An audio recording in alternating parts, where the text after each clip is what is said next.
when you are habituated for a very long time? I know it's a personal question, but because it's a very friendly discussion. Yeah, I feel like that there should be no half measures. If you're going to be a true believer, you should be committed completely, and you should display the discipline required to follow every word of the Quran. Sure. Sure. It shouldn't be a pick and choose. Yeah. In fact, actually, Allah mentioned in the Quran that "Udkhulu fi silmi kaffa, wa la tattabi'u khutuwati shaitan." Meaning, when you entered the religion, you entered wholeheartedly. And وَلَا تَتَّبِعُوا خُطُوَاتِ الشَّيْطَانِ, meaning do not follow the footsteps of shaitan.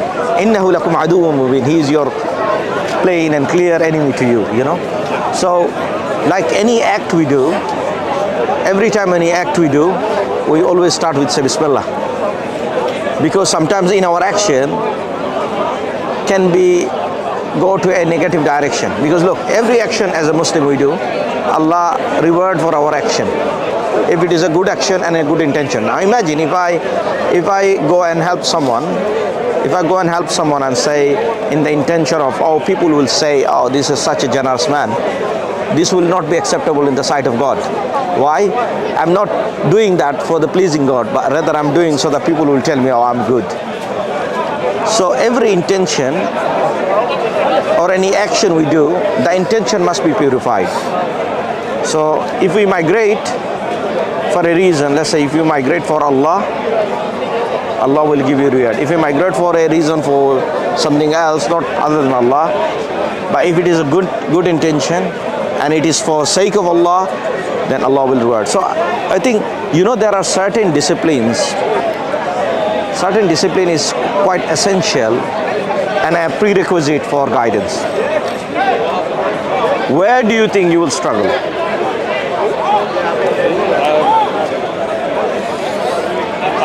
I feel like, because I can give you some alternative suggestion. I feel like if I were to be fully convinced of what I believe in, I wouldn't struggle with any of it. So that's gone back to again the conviction part, isn't it? But like I said, conviction part, You build it. you have to build it. Because sometimes we wait for something to happen, but things may not happen, but because there are certain tasks needed in order to achieve it. Because, we cannot scan our heart and mind to see how much garbage we have. Every day we've been fed up with so much information. And how do we know, and what are the percentage of information that we hold our mind and in heart that are pure? Like imagine if we have a pie chart. If let's say we have a machine and scan our mind, we'll find probably 80% of the information are garbage. Because we live in a time of information, and there's so much information, but unfortunately there are a lot of information that are misinformation we've been hearing. It's been fed through our ears. Like for example, as you know that Islam promoted in a very bad light to the general masses, and which that's not the case. They are unaware of the Islam. They've been misinformed. Now imagine these haters, they successfully achieved their target to take people away from Islam by presenting misinformation. That's why Speaker's Corner is the best place, where you can clarify those issues, you can raise your question and the concern, and brothers are here, are welcome those questions, and they break it down in a way that you comprehend, you understand, and you take the steps. Since 9/11, there are a lot of people become Muslim. Because you know why? They spread lies against Islam. So people they want to learn more. Realize. But then when people start investigating Islam, and they will say, hold on a second, we've been fed lies to our ears 24/7. Islam is so beautiful. Why did they do it? Then they realize if they accept Islam, that means they will go against to the conventional banking, where the rich getting more richer poor getting more poorer. And Islam will oppose the idea. Islam will introduce zakat, which is a fair system for the poor. We should take from the rich and give it to the poor. They don't want that. They want elite class to stay on the top, and they want to suck the blood of the poor.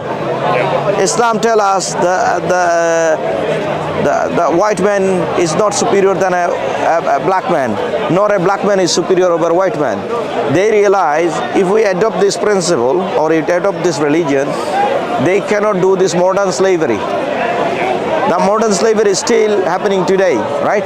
It may not be physical, but it's very institutionalized slavery through capitalism and many other reasons, right?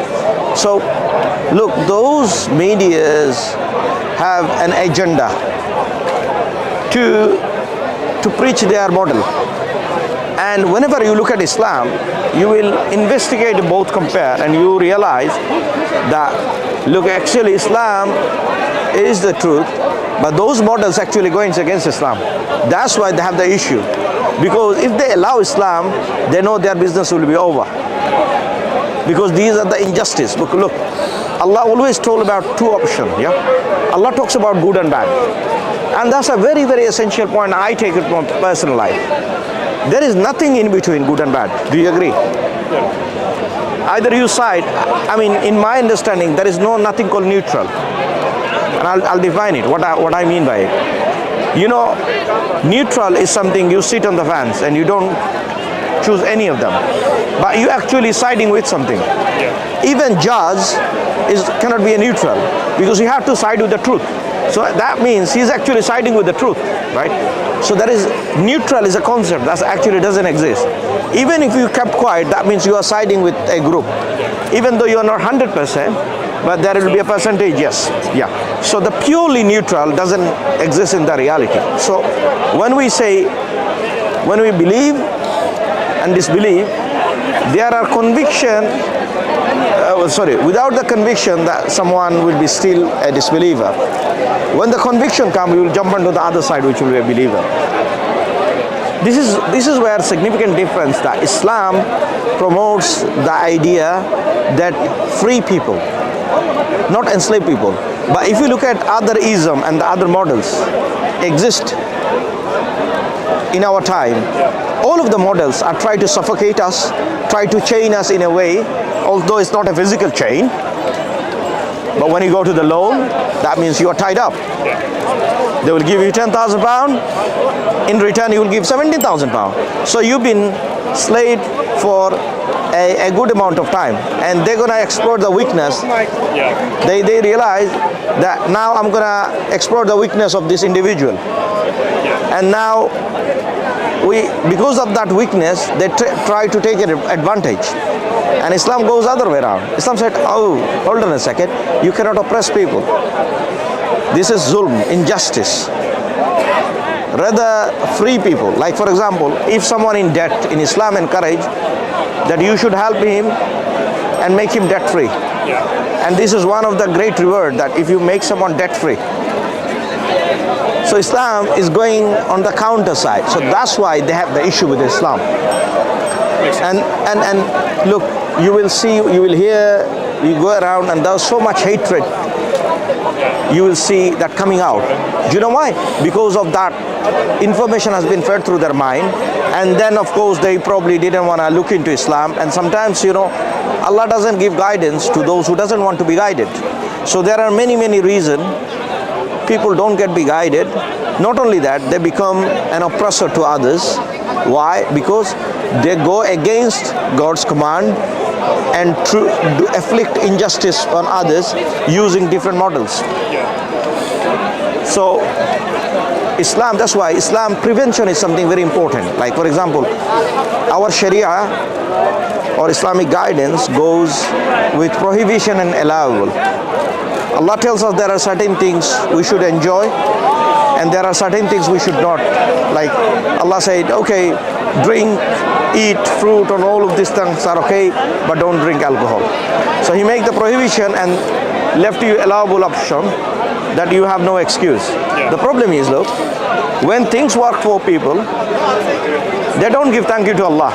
But when there's something happened to them, they will say, why Allah is not helping me? It's such hypocrisy. Do you see? So Allah constantly talk about all of those issues. Human beings to awake from the pretend sleep they're in. And Allah is telling what are the path of bad and what are the path of good. If you follow the path of good, you're definitely guided by Allah. And but in order to do that or achieve that, there are certain characteristics or certain discipline we need to place ourselves.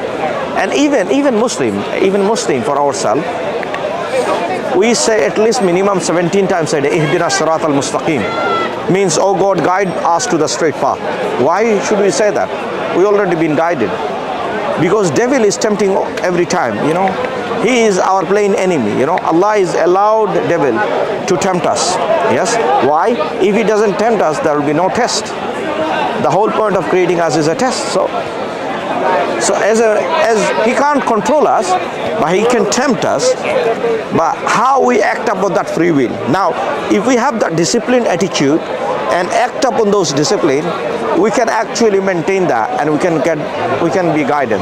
So this is a road, is a Sirat al-Mustaqim. This is the straight path, not a crooked path, right? So those who become Muslim, I often find Allah guided them because they have some sort of sincerity and they're taking some steps. And the rest, like Allah said, Allah is muqallib al-qulub, means someone who changed the heart. It's not easy. And I know for sure, because it's something that, but then again, once you have this enough information, that should lead you to the conviction. There's a lot to think about.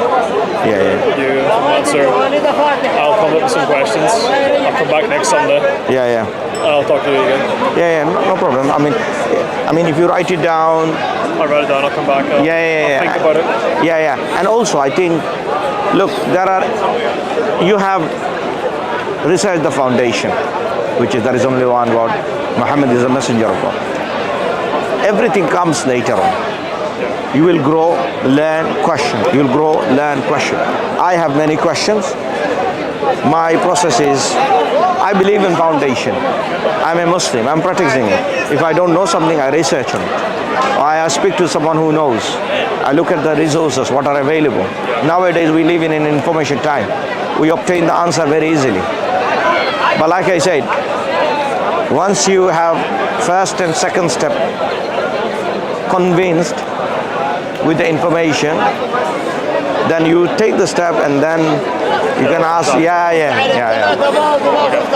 Pleasure talking to you. Thanks very much. God bless you, and hopefully, we see you a Muslim in sometime soon. I hope may Allah guide you to Islam. Thank you. Look after yourself.